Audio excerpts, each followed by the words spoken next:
Dear students, good morning.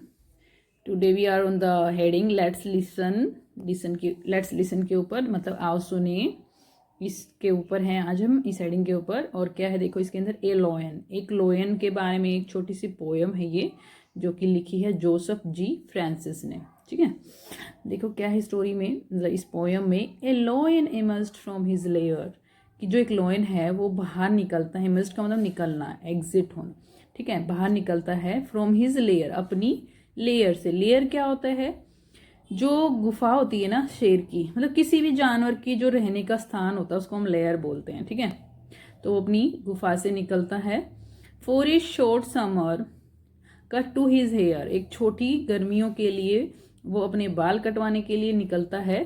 ठीक है, देखो ये एक पूरी लाइन यहाँ तक है। ठीक है, अपनी एक लॉयन अपनी गुफा से निकलता है छोटी सी गर्मियों के लिए अपने बाल कटवाने के लिए। ठीक है, बट द बार्बर ही वैप्ड, लेकिन जो बार्बर है वह रोया। क्यों रोया? वाइल हिज कस्टमर स्लैप्ड, जब और उस दौरान उसके जो कस्टमर हैं वो सोए।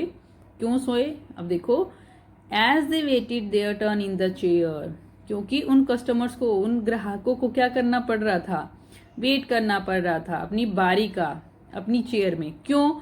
क्योंकि देखो जो लॉयन है उसके बाल तो बहुत बड़े बड़े हैं, है ना। उसको बार्बर को टाइम लगेगा काटने में, है ना, बहुत टाइम लगने वाला, इसलिए वो सारे और सब शेर से डर भी रहे हैं और कुछ कह भी नहीं सकते, तो सब अपनी बारी का इंतजार ही कर सकते हैं सिर्फ, है ना, बैठ के। तो इसलिए वो क्या है देखो, बार्बर भी रो रहा है। क्यों? क्योंकि उसको इतने सारे का बाल काटने पड़ रहे हैं और वो भी शेर के। डर रहा है वो कि खा ना जाए, कुछ गलती ना हो जाए उससे। धीरे धीरे काटेगा, आराम से काटेगा कि सही से कटे उसके बाल, है ना। और उसके कस्टमर भी सोए हुए हैं क्योंकि वेट कर रहे हैं अपनी बारी का। तो इस तरह से ये छोटी सी पोयम थी। Next heading is let's talk, कि चलो आओ बातें करें। ठीक है, अब क्या है क्वेश्चन नंबर 1 इसमें, did the sultan enjoy the barber's talk, क्या जो सुल्तान था वो बार्बर की बातें इंजॉय कर रहा था? वाई डू यू से सो, तुम ऐसा क्यों कह रहे हो कि कर रहा था या नहीं कर रहा था?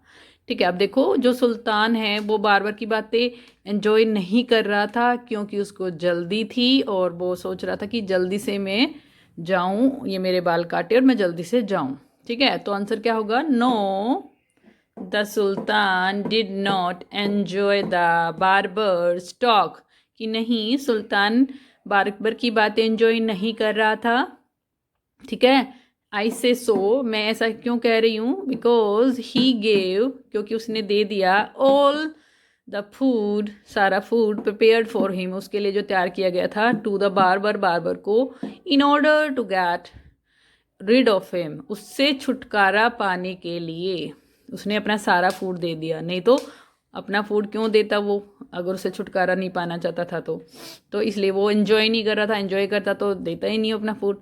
क्वेश्चन 2 देखो, which part of the story did you find the funniest, कौन सा पार्ट स्टोरी का सबसे फनी लगा तुम्हें? ठीक है, आप अपने व्यू से कोई भी लिख सकते हो। ठीक है, लेकिन मुझे जो लगा मैं वो लिख रही हूँ। I found the funniest part. ठीक है, I found the funniest part of the story, मुझे जो फनीएस्ट पार्ट लगा स्टोरी का वो है वो, when the barber went out to see but time. ठीक है,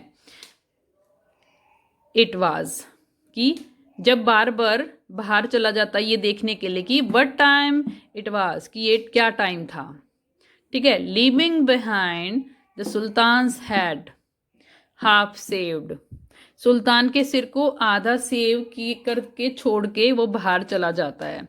अपोस्ट्रोफी ऐसा आएगा यहाँ पे, सुल्तान्स, यहाँ पे मैंने कोमा अपोस्ट्रोफी तो लगा रखा है लेकिन ऐसे नहीं लिख रखा है, सुल्तान्स आएगा यहाँ पे। ठीक है, सुल्तान्स हेड हाफ सेव्ड, कि वो आधा उसने उसकी हजामत कर दी थी और आधा में ही छोड़ के वो बाहर चला जाता है ये देखने के लिए कि व्हाट टाइम इट वाज, कि उस टाइम क्या टाइम हुआ था।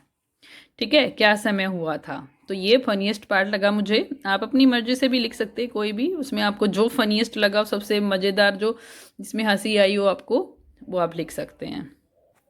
क्वेश्चन 3 क्या है देखिए, what are the things the sultan gave to the barber. कौन सी चीजें थी जो सुल्तान ने बार्बर को दी थी? कौन कौन सी चीजें थी? देखो, the sultan gave 3 pieces of gold. सबसे पहले उसने 3 गोल्ड के, सोने के टुकड़े दिए थे, ठीक है।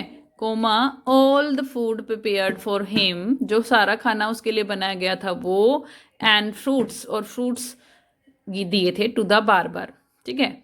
क्योंकि उसने बोला था ना कि मुझे डेजर्ट के लिए भी कुछ चाहिए, तो बाद में उसने फ्रूट्स भी दे दिए थे। Question number 4, do you think the sultan was really generous? Why do you say so? क्या आप सोचते हो कि जो सुल्तान है वो सच में ही दिलदार था? और जैसा भी सोचते हो वो आप ऐसा क्यों सोचते हो, ये बताना है, ठीक है। देखो, हमें नहीं पता कि वो कैसा था, क्योंकि सिर्फ वो अपना, उस टाइम तो हमें यही लग रहा है ना कि अपना सिर, जो पूरी हजामत है उसको करवाने के लिए वो अपना सब कुछ दे रहा है उस टाइम, है ना। देखो, हम यही लिखेंगे कि आई एम नॉट श्योर, कि मुझे पक्का नहीं पता है कि वो कैसा था, ठीक है। इन माई ओपिनियन द सुल्तान, मेरे विचार से जो सुल्तान है, शोड हिज जेनरसिटी, उसने अपनी जो दिलदारी है वो दिखाई, in order to get his head fully shaved, कि जो उसका सिर है वो पूरी तरह से शेव हो जाए, इसके लिए उसने इसमें मतलब दिखाई अपनी दिलदारी। और कोई एग्जाम्पल हमें इस स्टोरी में नहीं मिल रहा जिससे हमें ये क्लियर हो जाए कि वो जेनेरियस था, ठीक है। तो इसलिए हम श्योर नहीं है कि वो जेनेरियस था या नहीं था। Okay, next heading is word building, ठीक है। हमें वर्ड्स को बनाना है, बिल्ड करना है, ठीक है। Study the words in the first column, ठीक है। ये फर्स्ट कॉलम है, इसमें आपको पढ़ना है, ठीक है। And see the changes in them, और उनमें जो चेंज हुए हैं उनको देखना है इन द सेकेंड कॉलम, ठीक है। इनमें चेंज करके हमने सेकेंड कॉलम में लिखा है, उनको देखना है। The words in column 2 are the opposites of the word in column 1। जो कॉलम 1 है इसके अपोजिट वर्ड्स हमने कॉलम 2 में लिखने हैं, ठीक है। ये जैसे कैसे, इंपॉर्टेंट का अपोजिट क्या होगा? अनइम्पोर्टेंट, ठीक है। मतलब इंपॉर्टेंट का मतलब जो हमारे लिए महत्वपूर्ण हो, और जो हमारे लिए महत्वपूर्ण ना हो, अनइम्पोर्टेंट हो, उसको हम, उसका अपोजिट है ये। पेशेंस का मतलब धैर्य, इम्पेशेंट का मतलब अधैर्य, ठीक है, मतलब अधीर, ठीक है, मतलब धीरज खो देना, ठीक है। उसके बाद प्लेजर मतलब खुशी, ठीक है। उसके बाद डिसप्लेजर, निराशा। उसके बाद देखो, मतलब अनहैप्पी होना एक तरह से। Now right the opposites of the following. अब हमें अपोजिट्स लिखने हैं इन सब के, ठीक है। क्या क्या यूज करना है अपोजिट्स बनाने के लिए? यू एन अन लगाना है, जैसे देखो यहाँ पे यू एन अन लगा हुआ था।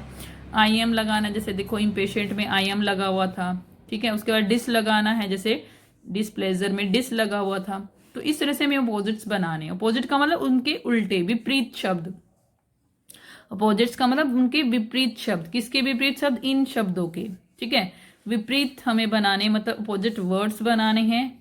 बिलीव का क्या होगा? डिसबिलीव, DIS डिस जुड़ेगा यहाँ पे, और क्या लिख दोगे आप? डिसबिलीव। शेव्ड का अनशेव्ड, परफेक्ट का इम्परफेक्ट, सेटिस्फाई का डिससेटिस्फाई, पोलाइट का इम्पोलाइट, IM जुड़ेगा। रिस्पेक्ट का डिसरिस्पेक्ट, DIS जुड़ेगा। प्योर का इम्प्योर, IM जुड़ेगा। एक्सपेक्टेड का अनएक्सपेक्टेड, UN जुड़ेगा, ठीक है। ओबीडियंट का डिसओबीडियंट, DIS जुड़ेगा, ठीक है। आई थिंक आप लिख लेंगे ये सब, ठीक है, लिखने की जरूरत नहीं है, सुन लिया है, आई थिंक काफी है। उसके बाद आ जाओ नेक्स्ट पेज पे। ओके, देखो यहाँ पे सेकंड क्वेश्चन है जो वर्ड बिल्डिंग का। Fill in the blanks by adding. अब फिर से ऐड करने UN, जो ये वर्ड्स दिए हुए ना नीचे, इनके साथ हमें जोड़ना है इनको, UN को, IM को, डिस को, to the words given in the box. ये जो बॉक्स में, बॉक्स नहीं है लेकिन हमें दिए हुए हैं वर्ड्स, जो बॉक्स भी हो सकता था यहाँ पे, ठीक है। इसमें जो ये वर्ड्स जो दिए गए हैं ना हम यहाँ पे, उनके साथ हमें ये जोड़ के यहाँ पे एक्यूरेट वर्ड बना के यहाँ पे लिखने हैं, फिल इन द ब्लैंक्स में भरना है। देखो, the teacher got upset with Rani. जो टीचर थी वो रानी से अपसेट थी, मतलब निराश हो गई थी। बिकॉज हर वर्क वाज, क्योंकि उसका काम जो था कैसा था? अनटाइडी था, साफ नहीं था, गंदा था, अनटाइडी था, ठीक है। क्लीन नहीं था, साफ नहीं था, तो अनटाइडी था, गंदे से लिखा हुआ था उसने। अनटाइडी आएगा यहाँ पे नंबर 1 पे, क्या भरना है? Untidy, the dog was dash to climb the tree to chase the cat. अब देखो डॉग जो है वो कहाँ पे चढ़ गया, मतलब चढ़ नहीं पाया। टू क्लाइम द ट्री, मतलब देखो टू चेज, क्योंकि क्लाइम है यहाँ पे हमारा, एबल है, ठीक है, एबल है, एबल के साथ, क्योंकि वो देखो अनेबल हमें लगाना है, ठीक है, अनेबल जोड़ना है, मतलब यूएन जोड़ना है। तो dog was unable to climb the tree to chase the cat. जो डॉग था वो ट्री पे चढ़ने में एबल, योग्य, मतलब उसको चढ़ना नहीं आ रहा था, वो अनेबल था, उस काम को वो कर नहीं पा रहा था, अयोग्य था, ठीक है। एबल का मतलब योग्य होता है और अनेबल का मतलब अयोग्य है, मतलब उस काम को वो कर नहीं पा रहा था। तो unable to climb the tree to chase the cat, unable आएगा यहाँ पे।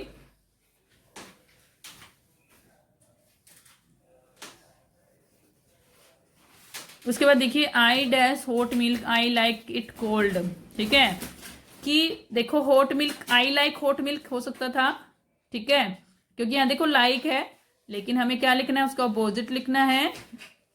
और वैसे भी ये क्या कह रही है, देखो आई लाइक इट कोल्ड, कि मुझे ठंडा पसंद है, तो हॉट मिल्क को उसको पसंद नहीं है, तो डिसलाइक करेंगे, डिसलाइक आएगा, डिसलाइक है उसको, मतलब आई डिसलाइक हॉट मिल्क, मुझे गरम दूध पसंद नहीं है, डिसलाइक है। आई लाइक इट कोल्ड, मुझे ये ठंडा पसंद है, डिसलाइक का opposite like. It is dash to cross the road. अब ये सारे अपोजिट ही लिख रहे हैं हम, अभी भी अपोजिट वर्ड्स बना रहे हैं, कौन कौन से उनका यूज करके। अच्छा, इनको हम बोलते क्या हैं, जो हमने ये ऐड किए हैं, ठीक है, इसको हम बोलते हैं प्रीफिक्स। देखो हम ये आगे लगा रहे हैं ना, तो इसको हम प्रीफिक्स बोलते हैं, ठीक है, जो आगे लगाए जा रहे हैं। और जब पीछे लगाते तो उसको हम सफिक्स बोलते हैं। तो ये जो डिस, अन और इम है ना, ये सफिक्स, प्रीफिक्स है, सॉरी प्रीफिक्स है। प्री मतलब पहले, फिक्स मतलब फिक्स करना, लगाना।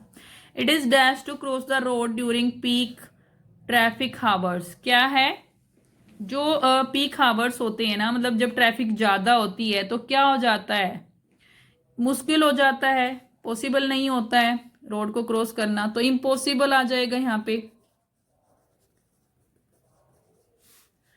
The magician waived his magic wand and made the rabbit. जो म्यूजिशियन था उसने अपना मैजिक, जो डंडा होता है, वो घुमाया, एंड मेड द रैबिट, और रैबिट को क्या बना दिया, क्या कर दिया उसके साथ, डिसअपियर कर दिया उसको।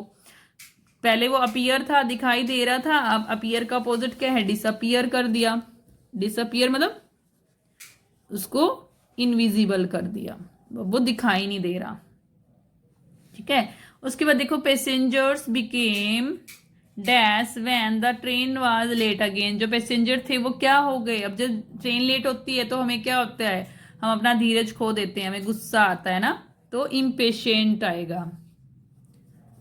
है ना, इम्पेशेंट, पेशेंट का उल्टा impatient. It is very dash to make fun of another person weakness, कि ये जो हम दूसरे आदमी का मजाक उड़ाते हैं तो वो क्या है, एक अच्छी बात नहीं है, अनकाइंड है वो, है ना, दया वाली बात नहीं है, अच्छी बात नहीं है, अनकाइंड हम उनके प्रति, तो यहाँ क्या आएगा, अनकाइंड। तो देखो हमने क्या किया, टाइडी का अपोजिट यहाँ भरा अनटाइडी, ठीक है, एबल का अपोजिट अनेबल यहाँ भरा हमने, लाइक का अपोजिट डिसलाइक यहाँ भरा। उसके बाद पॉसिबल, पॉसिबल का अपोजिट इम्पॉसिबल, अपीयर, अपीयर का अपोजिट डिसअपियर, और पेशेंट का अपोजिट इम्पेशेंट। उसके बाद कौन है लास्ट में, काइंड, काइंड का अपोजिट अनकाइंड। ये अपोजिट थे जो हमने क्या ऐड करके लगाए हैं, ये इनको हम क्या बोलते हैं, अन, इम, डिस। ये क्या है, प्रीफिक्स, PREFIX। प्री मीन्स पहले, फिक्स मतलब फिक्स कर देना, मतलब लगा देना, प्रीफिक्स, ओके। ये किए हमने अभी, प्रीफिक्स लगा के हमने अपोजिट वर्ड्स बनाए और उनको हमने फिल इन द ब्लैंक्स में भरा। That's all for today's class, have a nice day.